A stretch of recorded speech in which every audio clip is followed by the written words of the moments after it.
Hello there, my name is Michael Maynard and welcome back to Gorilla Picking. Now, what we're going to do today, folks, is have a look at some really interesting locks. What happened here is that Bill in the UK sent across 5 Tigris locks. Now, I have to confess my ignorance here, guys. Until about an hour ago, I had never seen Tigris before in my life. There's the keyway, so Tigris. Tigris.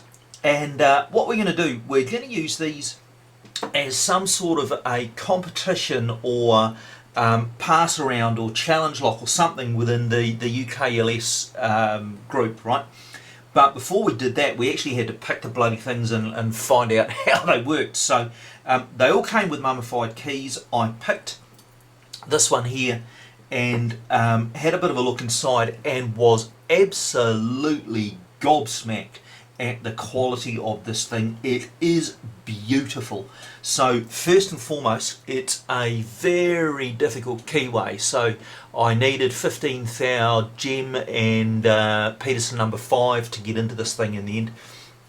The bitting on this particular one is fairly easy. I don't know what the bitting is like on the rest of these.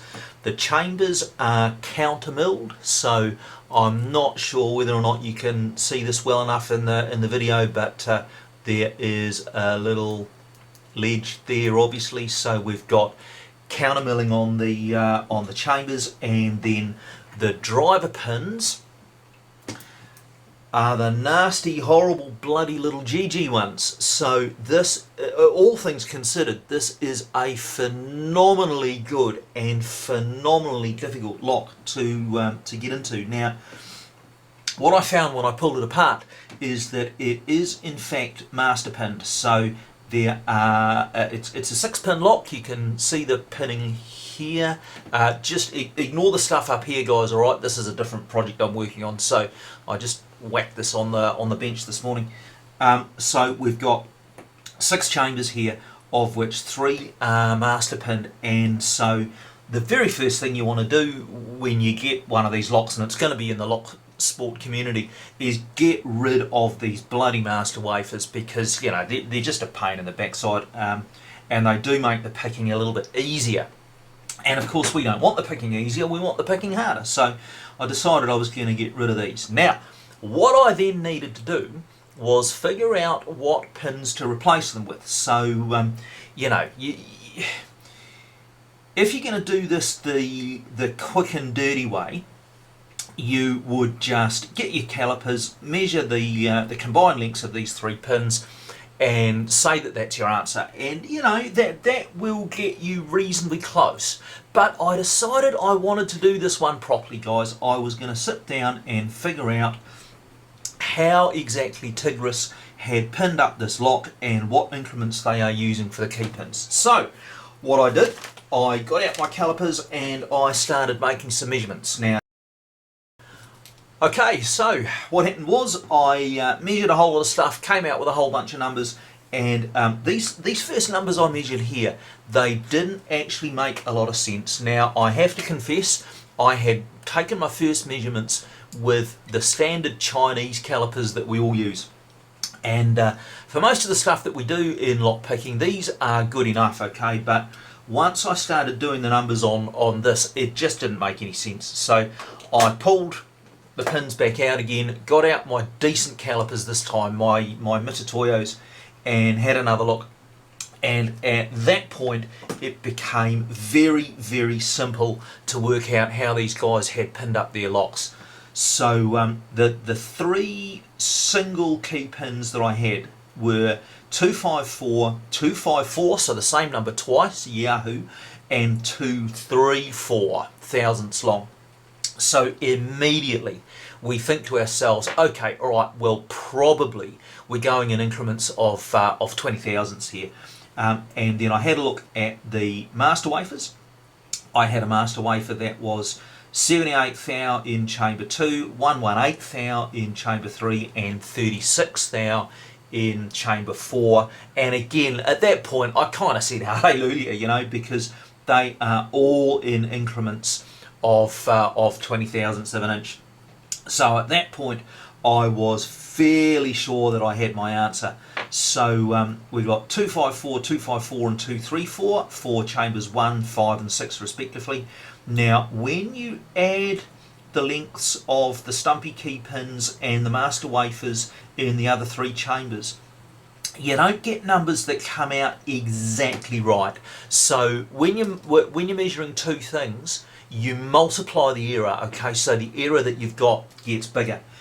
So I came out with combined lengths of 293, 292 and 272, and pretty obviously here, guys, all of these numbers are going to end in 4, so the key pin lengths that I need here are 294 and 274, so not the 3s and the 2s. So now all I've got to do to pin this thing up properly is go to my lab kit, and you guys have seen me use this thing before. I am fortunate enough that I bought a good quality lab kit years ago, and I got the one with 3 thousandths increments, so I got the expensive, the big one basically. And at this point all I'm looking for is, what did I just say, two lots of 294. So if we zoom along here, 294, okay, so we need 2 of those, and 1 of, I think I said 274, was it? Yep. And it turns out that we haven't got 274 bang on, but we do have 273. So I reckon that within a tolerance of 1/1000th of an inch, this is actually going to work out pretty well. So the next thing we need to do is put this lock back together and then pick it, just to prove that we can pick a lock with a difficult keyway and difficult pins and countermilling. So let's put the thing together and see how we go.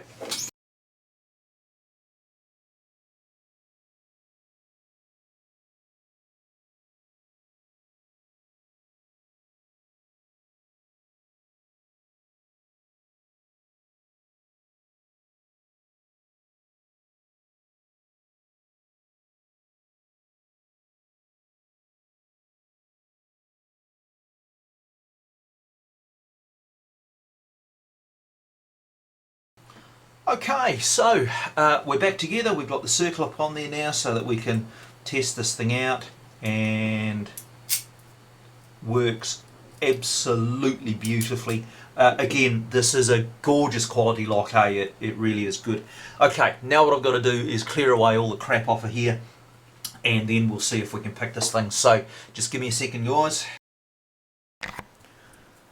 Okay folks, well, believe it or not, in the interim between when I finished that last part of the video and now, my vice actually died. So I have had to clamp this thing up in a different vice, but I am sure that we will still get the job done. So what we're going to do here, we are going to demonstrate that the key works. Of course it does.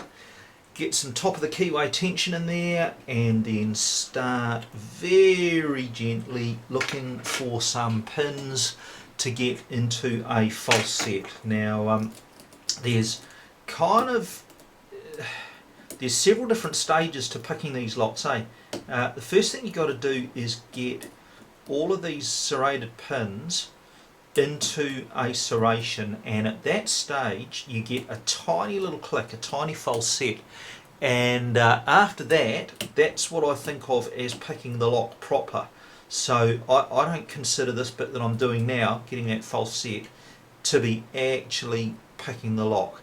It's only once you got that first little click that things start getting interesting. Now we're not there yet, I'm still kind of searching around, trying to find out what's binding and what's not.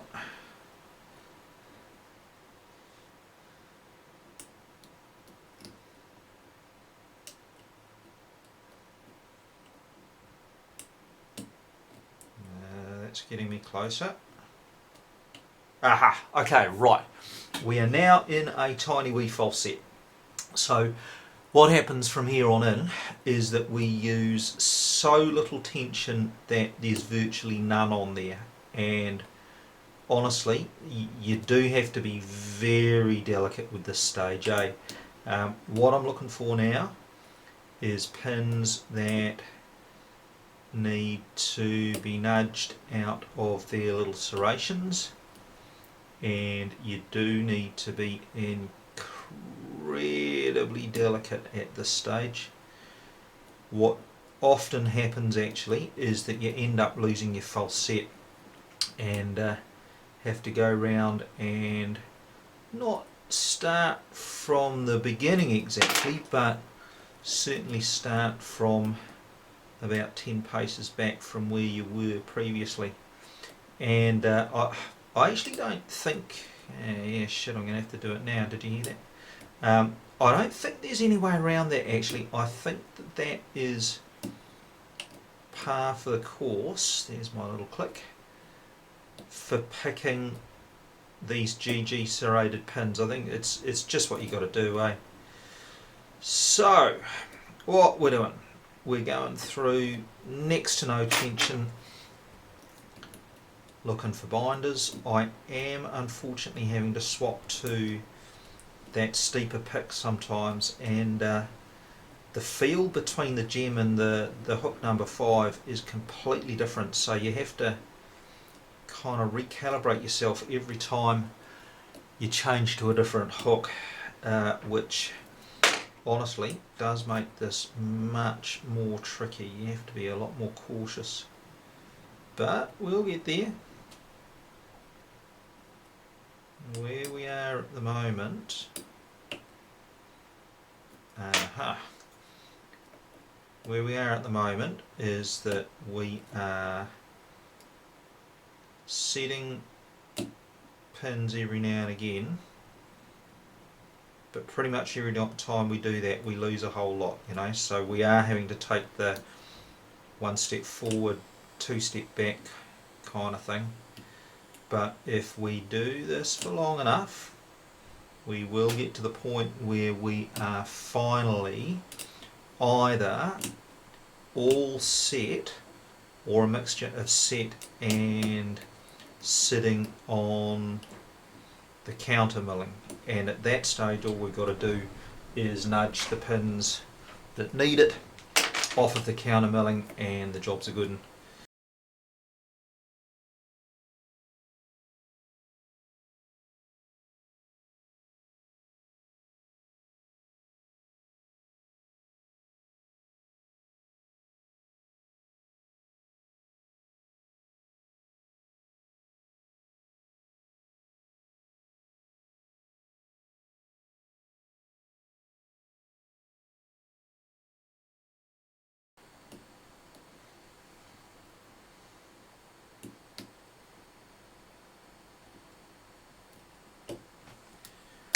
Oh, well, I'm pleased to see that go, guys.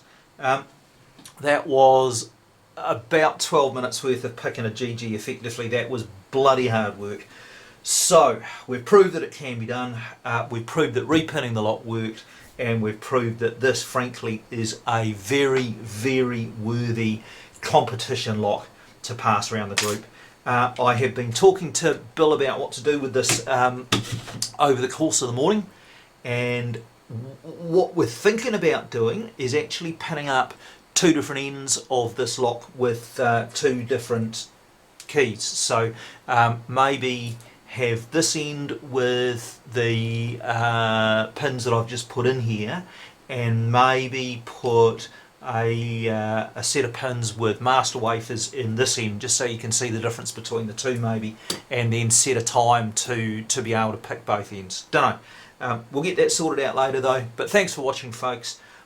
If you want to have a go at picking this, then you need to be a member of UKLS, alright guys? So get on there, register, and you can hopefully have a crack. Thanks for watching, folks. My name's Michael Maynard, this is Gorilla Picking, and that is a bloody hard Tigris lock. Thanks guys.